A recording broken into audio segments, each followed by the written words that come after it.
da TV Cidade de Santo André. Toda semana levando para você um assunto diferente, um tema que pode enriquecer, trazer entretenimento e conhecimento. Não é verdade? Gente, hoje eu tô super contente. Acho que todo programa eu passo um pouco da minha alegria para vocês. Mas hoje estou mais inspirada, porque é um assunto que com certeza cada um aí já deve ter parado para pensar.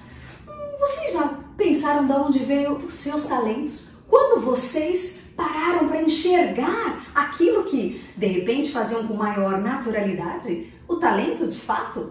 Hoje nós vamos conversar sobre a descoberta dos talentos na infância. E para falar disso, eu trouxe aqui a queridíssima Renata Bortoleto. Muito obrigada, Rê. Eu que agradeço, Ju. Uma honra, uma alegria estar falando sobre esse tema com você. Muito obrigada pelo convite. Imagina, eu é que agradeço. A Renata, gente, ela é uma artista. A Rê vai contar para vocês, teve muita coisa na vida dela e ainda tem para contar, muita história aí. Para quem conhece a Rê, ela é esposa do Caio Tosi, jornalista e escritor, que já esteve aqui com a gente também.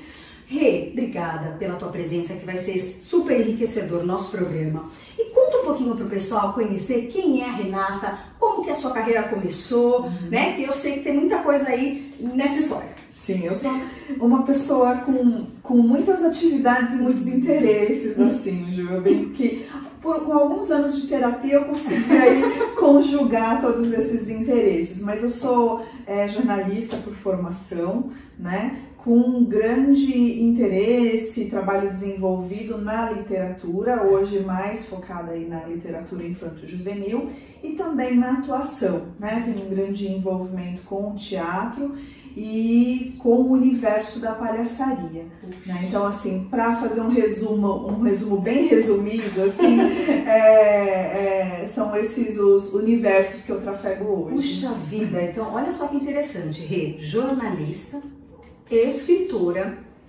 artista, porque sim, mexe com a arte, quem mexe com a arte, todos nós temos um artista dentro de si, né? Eu acho, é só dar uma cutucadinha nele ali que ele sai. E a Rê também está envolvida na arte da palhaçaria. Gente, que sensacional! Rê, conta um pouquinho pra gente como que você percebeu os seus talentos, que é o que dá nome ao nosso programa hoje, a descoberta dos talentos na infância. Conta um pouco pra gente como foi.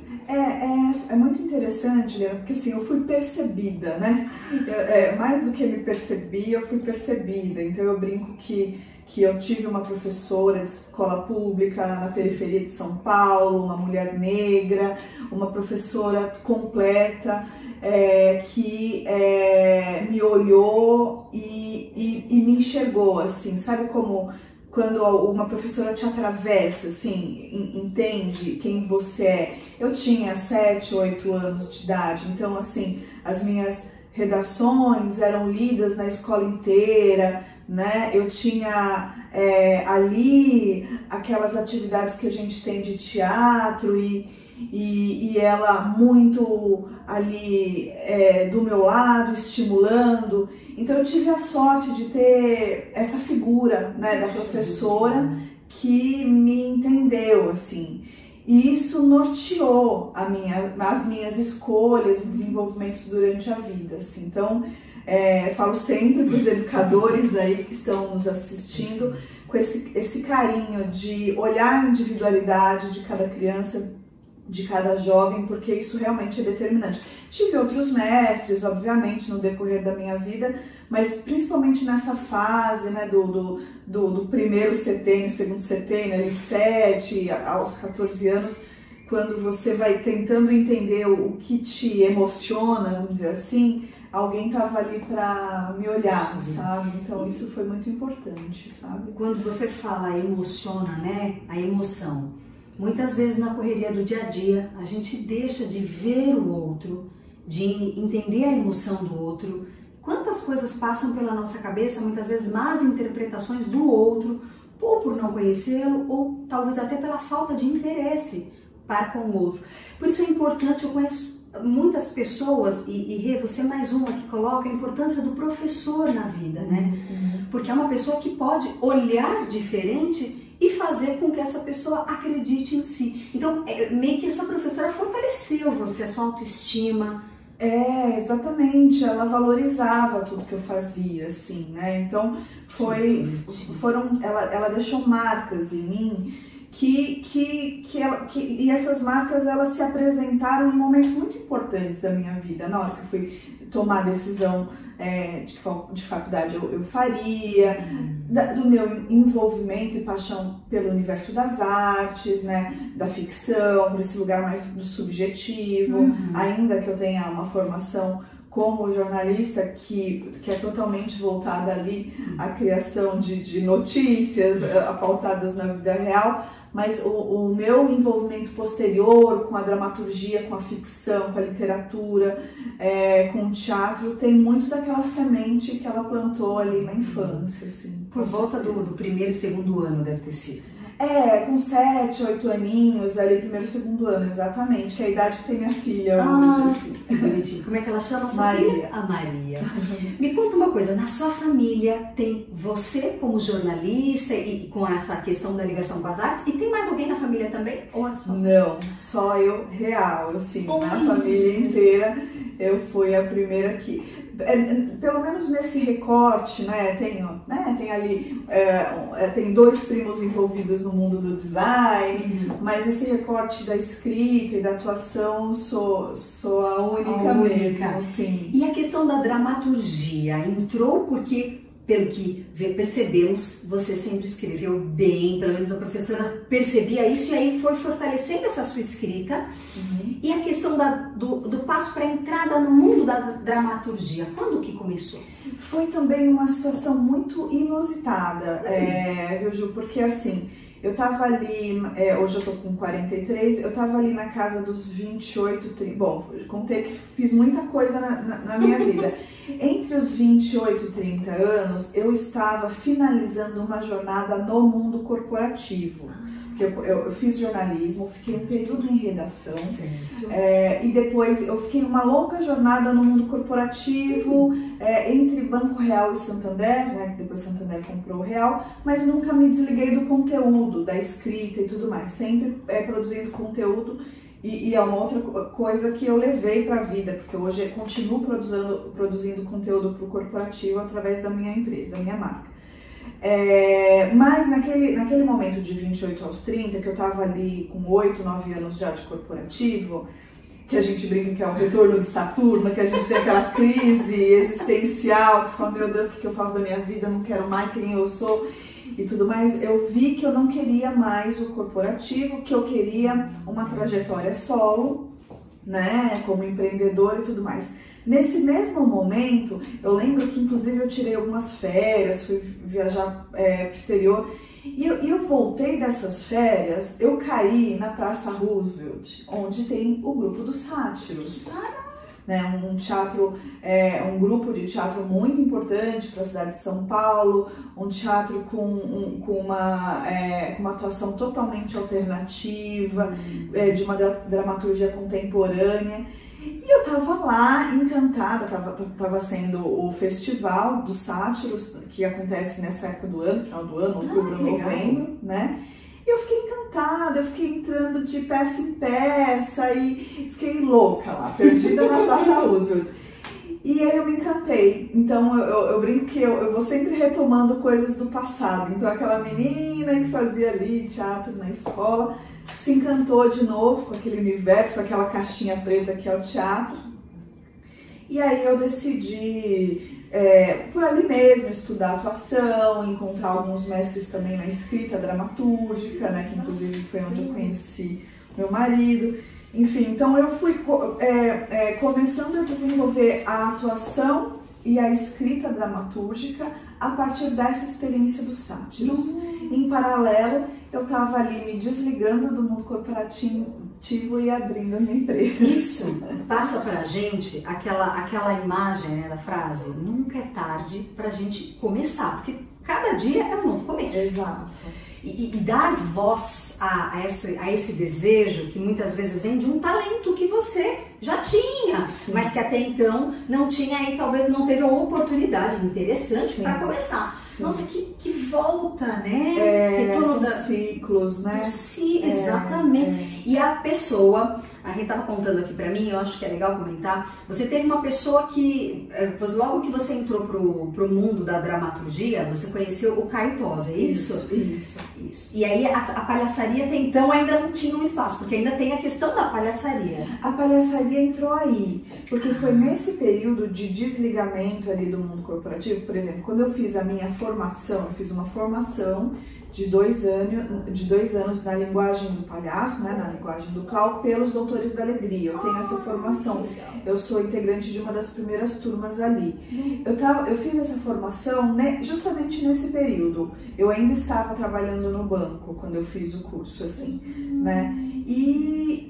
Então eu tenho essa técnica, só que eu nunca trabalhei essa técnica. Todo esse conhecimento que eu adquiri ali, e essa prática, eu nunca coloquei em prática para desenvolver nada. Entendi. Né? Que é algo que eu retomo na pandemia. Olha só, pandemia mudando a vida de todo mundo. Vocês acham que só vocês? Não, todos nós mudamos. Meu Deus, então na pandemia veio uma oportunidade de retomar esse curso que você fez com o Doutores da Alegria. Exatamente. Na verdade, o que aconteceu? Ali, em 2020, a gente completamente atordoados, né? Mais precisamente em junho de 2020, a Lu Lopes, que é uma grande palhaça, que é a palhaça rubra, ela começa a ministrar alguns cursos online que ela chamou de... a gente estava 100% no online, né, gente? Momento crítico ali dos iniciais da pandemia, de criação de vídeos cômicos femininos, muito voltado para o feminino, enfim, criação de vídeos cômicos que ela mesma produzia para, enfim.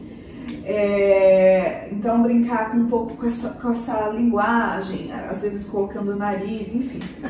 Então, naquele momento em que nada acontecia, que a gente não sabia o que estava acontecendo no mundo, eu falei, eu vou fazer isso aqui.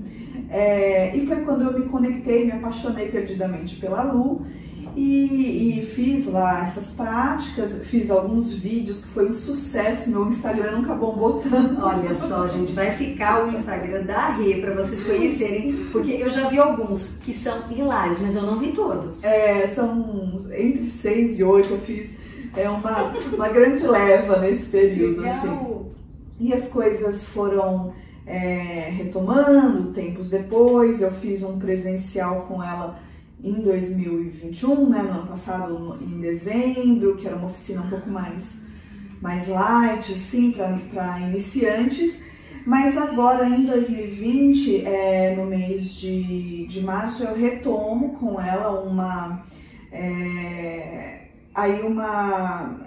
um curso mais, como ela chamou, de uma incubadora mesmo artística, né? Onde eu começo a desenvolver aí o meu solo, que está em desenvolvimento, que estamos aí avançando para 2023. Que legal! Aí seria para o universo online, para o universo presencial do teatro? Presencial, isso. Um solo presencial da palhaça fólica. Que é o seu nome? É o nome. Que legal! Toda palhaça tem que ter um nome. Sim. Sim. Deve ter batizado o palhaço também. Foi batizado por ela, né? Tem essa prática, né, no mundo da palhaçaria. Legal! Bom, e voltando agora para o mundo do jornalismo, que foi quando você começou a escrever alguns livros, é isso? Na faculdade eu fiz um primeiro projeto que foi muito importante para mim. Eu trabalhava na revista Imprensa como repórter. A revista Imprensa fica, não sei se fica no mesmo lugar hoje, mas eu ficava justamente no cruzamento, na Ipiranga, quase no cruzamento da São João, ali como cantou Caetano. E naquela época, que foi começo dos anos 2000, existia uma grande geografia ali naquela região com a prostituição feminina, né? Que hoje eu acredito que tem uma questão ali mais voltada ali para a região da Luz, não sei também, mas era muito forte. Tinha as casas e tudo, tinha prostituição de rua. E aí eu tive a ideia de escrever um livro-reportagem sobre prostituição feminina, né, nessa região do centro. Com a ajuda de 2 amigas, escrevemos esse grande livro-reportagem que foi publicado, que foi premiado. Oi? Foi o seu primeiro livro? Foi o primeiro livro, foi um livro-reportagem. Puxa vida, livro-reportagem, ele ainda está à venda? Ele não está à venda mais, eu tenho lotes, quem quiser entrar em contato comigo, quem quiser entrar em Twitter. Você deu voz para mulheres marginalizadas? Exatamente.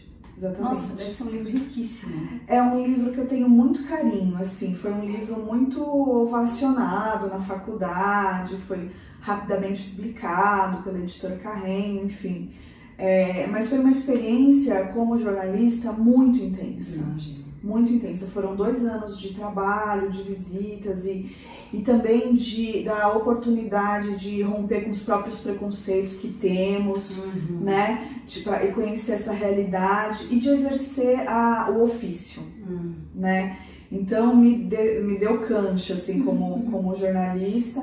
E hoje ele está disponível assim em estante virtual da vida, mas também eu tenho algum lote, se alguém tiver interesse. Puxa vida, com certeza. Eu sou uma das que terei interesse, tem interesse.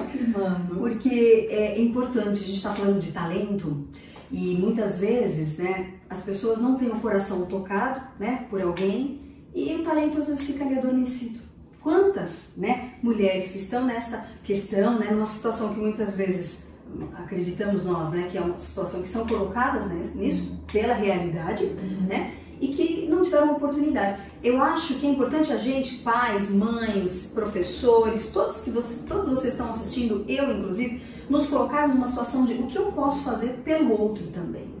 Não só por mim, mas transformar o meu caminho, transformar o caminho do outro, seja por um olhar, por um elogio, né, de enxergar o outro com um talento, né? Então esse foi o seu livro-reportagem? Esse foi o meu livro-reportagem. O primeiro livro que foi um livro-reportagem, ali um TCC, enfim, que foi publicado e tal. E aí, o que acontece, Ju? São muitas tramas nessa história. No final desse período do corporativo, eu passei por muitas áreas no banco. A última fase que eu tive no banco foi na diretoria de sustentabilidade do Santander, onde tinha ali o braço de ação social. Então eu trabalhava junto com a área de ação social no acompanhamento de alguns projetos sociais e também cuidava de um site que o Santander tinha, chamado Brincando na Rede. Esse era um site voltado para crianças e adolescentes, que era um site institucional do banco, mas que tinha conteúdos riquíssimos para as crianças, né? Entre um bracinho ali desse site, eu contratava autores para escreverem contos para esse site. Só que eram autores, gente, top de linha, de, sei lá, Angela Lago, de Bartolomeu Campos Queiroz, a gente com Tony Brandão, a gente só contratava gente que hoje eram os grandes mestres da literatura infanto-juvenil, assim.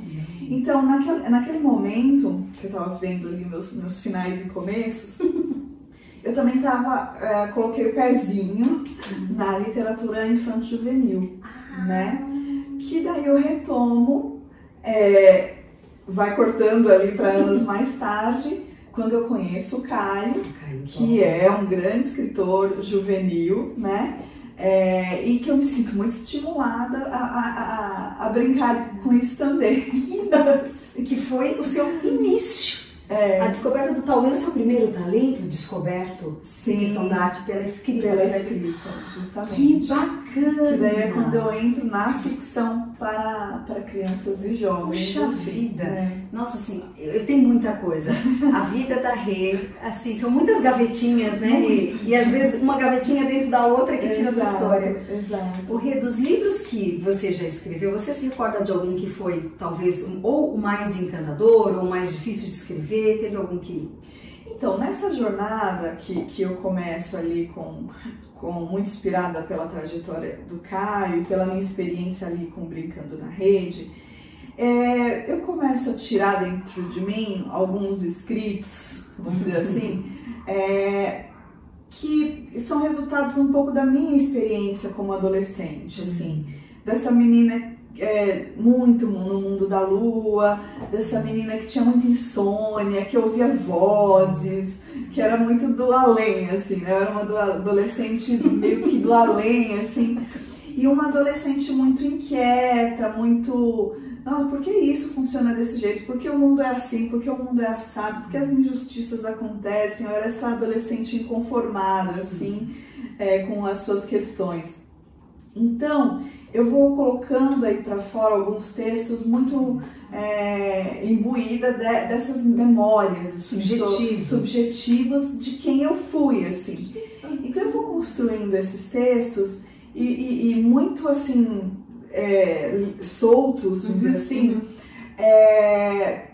mas eu precisei viver um processo ali, nesse momento que eu estou falando, talvez de 2016, 2017, em que eu precisei também me revalidar como autora, principalmente porque eu sou casada com um grande autor, né? Então eu tinha que ali promover uma separação de quem sou eu, de quem era ele, né, qual era a voz dele, qual que era a minha, interesses dele, né, por exemplo, ele é um escritor de aventuras, ele é um escritor de comportamento, são temas que não são do meu universo, mas eu sei disso hoje, né, depois de muito trabalho de autoconhecimento também no campo da literatura.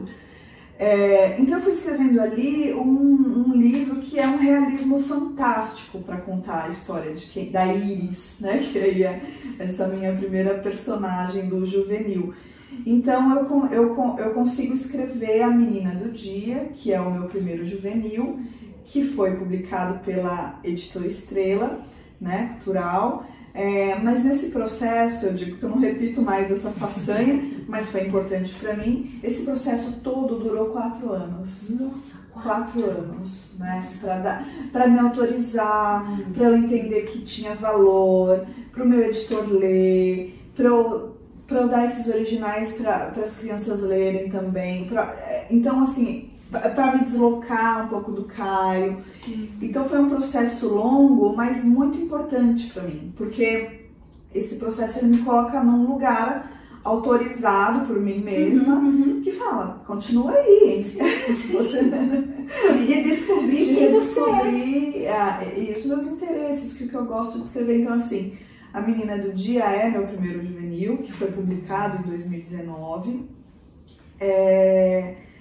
E que tem aí, para mim, todo esse arcabouço afetivo, de validação, de redescoberta, enfim, né? Então é ele que eu destaco, assim, A Menina do Dia. A Menina do Dia. Tem algum motivo de porquê? Imagina, depois eu vou disponibilizar, o pessoal vai encontrar e pode ter certeza que logo vou colocar fotinhos, porque às vezes o pessoal fala, Ju, coloca no Insta para o pessoal conhecer as fotos dos livros. E alguns me pedem até para que os autores vão né, visitar as escolas. E você, caso receba esse convite, olha aí, gente, quem já me pergunta já sabe disso. Agora, esse nome, A Menina do Dia, por que esse nome? Tem um motivo? Eu não sei, eu tenho uma coisa assim muito quando eu falo desse livro especificamente, gente, eu falo de um lugar muito do astral, assim, do subjetivo, do universo onírico. Eu tô falando de um livro todo pautado no realismo fantástico, né? Então, quando eu dou essas explicações, tem um pouco desse lugar, assim. Eu tenho uma relação muito espiritual com a ideia do dia, né? Desse lugar de quem acorda, o que vamos fazer, como vamos preencher, né? Os americanos têm aquela expressão do salvar o dia, né? Eu adoro isso. Como que a gente salva o dia, né? Eles têm isso, eu gostaria que a língua portuguesa tivesse, assim, como a gente salva o nosso dia, como a gente preenche o dia com a gente mesmo, como a gente não deixa o dia esvaziar, ir para baixo, né? Então eu acho que eu quis colocar esse título porque a Iris é uma menina que a cada jornadinha que ela vive, ela tenta salvar o dia dela e se preencher dos seus aprendizados, da sua e da sua própria essência, assim. Então eu acho que é por isso que o livro chama Menina do Dia, assim. E a gente tem, né, como que a gente vai alimentando nessa roda da vida o nosso dia, que é algo tão precioso, assim. Sim, e dá oportunidade, né, pro dia nascer feliz, lembrei da música também. Exato. Porque quando o Caio Tossi também esteve aqui, engraçado, você tem uma linguagem muito próxima, né? Por que será?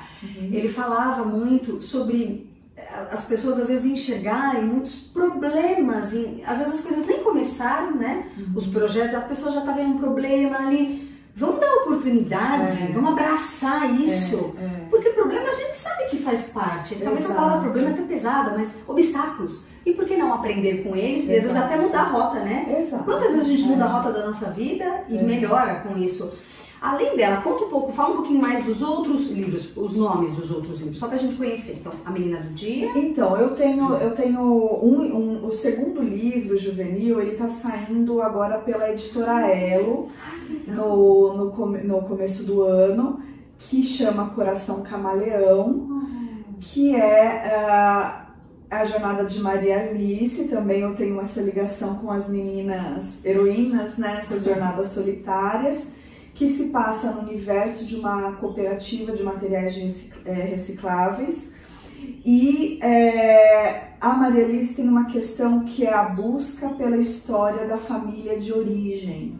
Ela é uma menina órfã, que foi adotada por um catador de materiais recicláveis, o pai Manuel, e ela vai, com a ajuda desse grupo da cooperativa e com a ajuda de pai Manuel, resgatar a história de vida dela, que ela desconhece. O livro todo tenta desenrolar aí por que essa história não é revelada. Nossa, que né? Demais! Que curiosidade que dá. Esse é o segundo juvenil que está saindo pela editora Elo aí em 2023, já no Infanto Juvenil, exatamente, começo de 2023. Tem alguns outros rodando as editoras, alguns outros originais escritos, mas de filha. Bom, aí eles têm 3 anos, né? Ai, que e estamos aí no lançamento, quase pertinho do lançamento Coração Camaleão. Eu tenho alguns outros infantis, que são infantis que eu desenvolvi para editores, para Brinquedos Estrela, com quem eu tenho uma super parceria ali de longa data, que são livros que são encartados nos brinquedos, né? Assim, então, no Supermassa eu tenho o Clube do Resgate, tem uma linha de bonecas da Brinquedos Estrela, que é a linha Meu Mundo, que eu escrevi alguns livros para eles também. Então são projetos especiais que eu tenho com a Estrela, com quem faço exercícios aí com a literatura juvenil. Nossa, que fofo. Mas eu tenho alguns originais dos infantis, prontinhos, buscando casa, que ainda vão sair do forno, que estão buscando os parceiros editoriais para publicação. Assim. E no palco você também estrelou bastante coisa. No palco eu fiz algumas coisas, alguns projetos pessoais também, né? Eu tenho com o Caio aí nosso grande amorzinho, que é a Vicky Triunfo. O Caio escreveu a Vicky para mim, né? A Vicky é uma mulher comum, como todos nós, como eu, como a Ju, com as suas questões. E a Vicky, ela é norteada pelos medos dela. Ela tem algumas características muito marcantes. Ela é muito assombrada pelos próprios medos. Ela é uma mulher que viveu a experiência de quase morte 3 vezes, né? Na infância, na adolescência, na infância, na adolescência e na vida adulta, enfim. No nascimento, na infância e na adolescência. Ela é apaixonada por novelas, né? E ela é casada com o Duca, ela tem um filho que é o Kiko e tal. Ela é muito aficionada por novelas, assim. Ela tem e ela é uma professora universitária, ela projeta todos os sonhos dela na relação com as novelas. Eu acho que eu vou dar spoiler, gente, porque eu não sei quando volta. Dá um mini spoiler. Ai, eu não sei se a Vicky volta. Ah, tem que voltar sim. Já fala pro Caio, porque eu já li muito sobre essa peça e dá muita vontade de assistir. Então vamos lá, vamos produzir a volta da Vicky.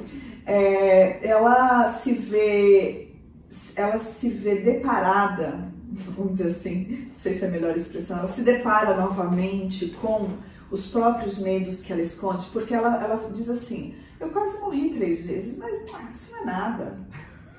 Né? Então ela sublima as experiências de quase morte dela, porque ela está protegida pela ficção, pelas novelas.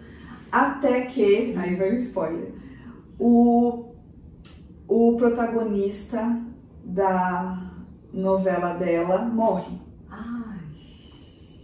E aí ela começa a se questionar a questão da finitude, a questão da vida e tudo mais, enfim, o sentido da vida. E aí é como se ela tivesse um efeito retroativo das experiências de quase morte dela. Ou seja, ela só pensa, ela não pensa no final da vida quando ela tem as experiências de final de quase morte.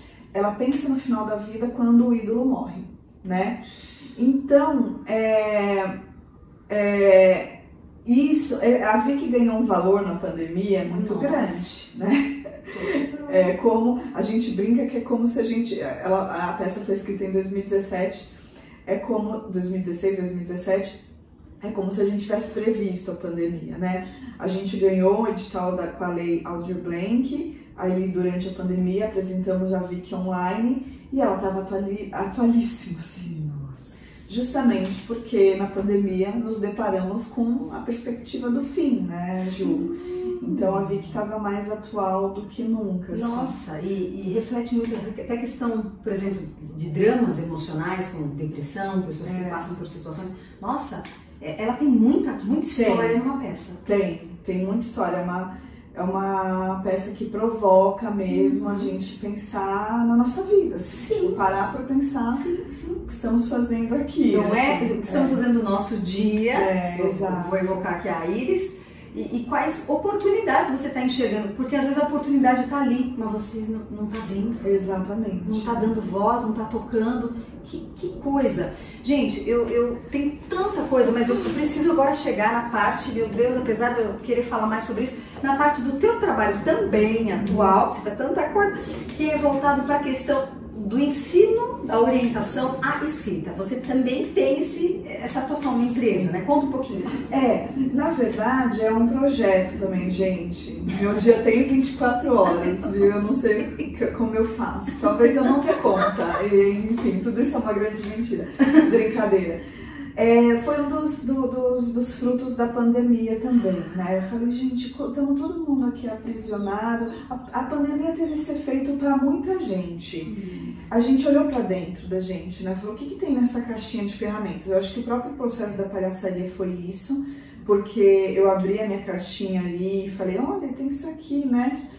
E eu acho que o ensino da escrita, esse meu lado professor, orientadora, também surgiu com essa mesma dinâmica. Assim, por que eu não compartilho, dou aulas online de escrita, enfim, as pessoas também estão dentro de casa, enfim, até buscando outros lugares, assim, e eu comecei a me disponibilizar aí a dar essas orientações, dei um nome, consultório de textos, e é muito curioso, eu brinco que eu encontrei, principalmente na questão das mentoradas que chegam, é curioso como elas vêm também com uma demanda de cura, né? Então não foi à toa que eu escolhi esse nome, assim. Com certeza.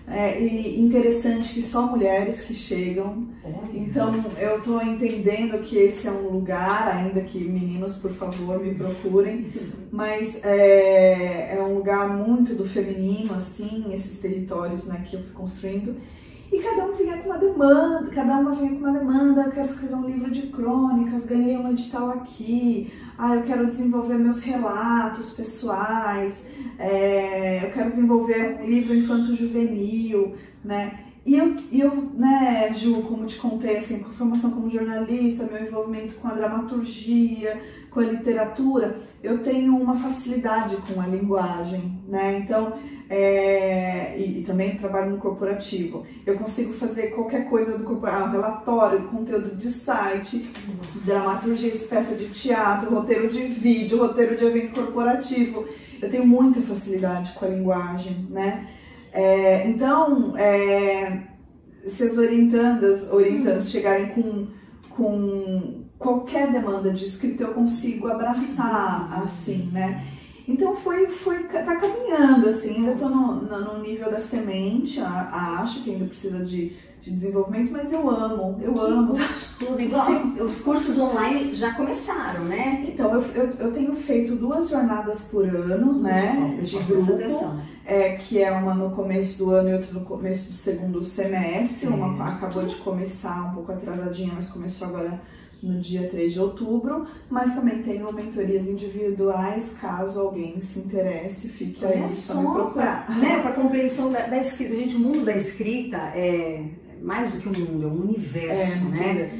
E as pessoas falam, eu tenho vergonha porque eu não escrevo bem. Escrever é uma arte. E para se tornar cada vez melhor, ela tem que ser aplicada, desenvolvida, e nada melhor do que uma orientadora. Né? E as pessoas sabem, eu sou professora, então, Júlia, mas para nós também não é fácil, é uma arte que você tem que exercer. E a cada leitura que eu faço de algo que ou eu escrevo ou observei de algum aluno, a cada leitura aquilo ganha uma nova vida. E às vezes, né? Eu percebo às vezes uma posição de vírgula que poderia mudar e melhorar aquilo que eu quero discursar, né? E é muito importante, hoje em dia, eu sinto, Rê, uma coisa que eu acho que precisa melhorar. Eu vejo que falta a valorização da escrita. Talvez pelos códigos digitais e tal, né? Muitos resumos e algumas falhas graves. Eu acho que tem muita coisa. Eu acho que também muita gente cai nessa questão da formação, que às vezes deixa algumas lacunas na escola e tal. Essa é uma questão que gera trava, né? A outra questão é como que essa pessoa se relacionou com a escrita no decorrer da vida. Então, por exemplo, eu tenho alunas que chegaram falando, eu tenho trauma porque meu chefe rasgou aquele relatório na minha frente. E eu odeio aquela pessoa e eu nunca mais escrevi, mas eu sinto saudade de quando eu escrevia poesia na infância, por exemplo, né? Então, a questão das travas, ela é muito real, né? Por N experiências que a pessoa teve, ou na infância, ou na vida adulta e tudo mais. Só que é muito difícil a pessoa sozinha localizar essa trava, né? Localizar onde a origem ou do bode que ela de repente tomou, ou da trava, ou do desinteresse. Então, às vezes eu preciso dar uns passos atrás, assim, com quem chega, que é tratar da trava, terapeuticamente, assim,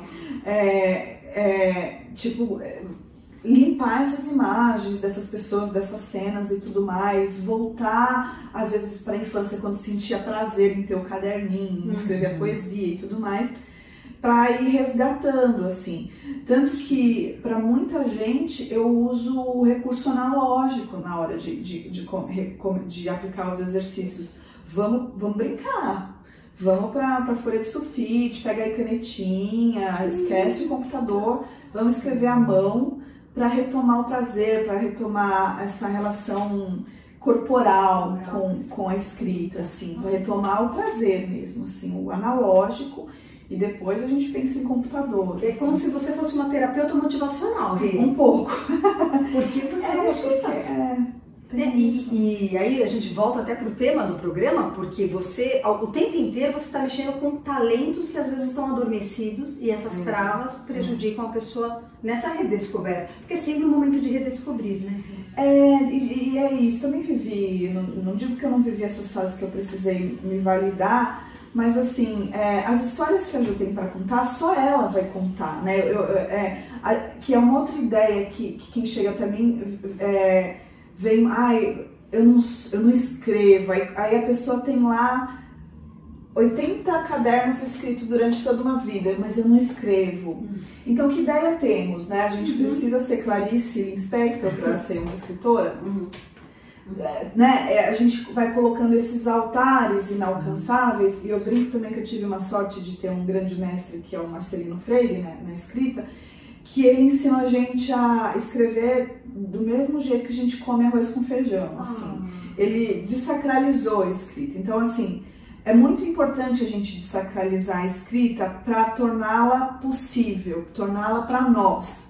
Isso não significa que eu não tenho que desenvolvê-la, né? Isso não significa que eu não tenho que olhar para uma gramática, que eu não tenho que fazer um curso, que eu não tenho que ter um dicionário, que eu não tenho que exercitar minha criatividade, que eu preciso entender tecnicamente aquilo.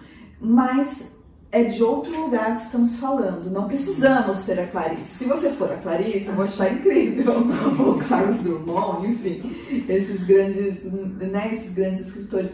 Mas somos nós. Temos histórias dentro da gente pedindo para serem concretizadas. Com assim, certeza. Né? Nossa, Rê, muito, muito, muito obrigada.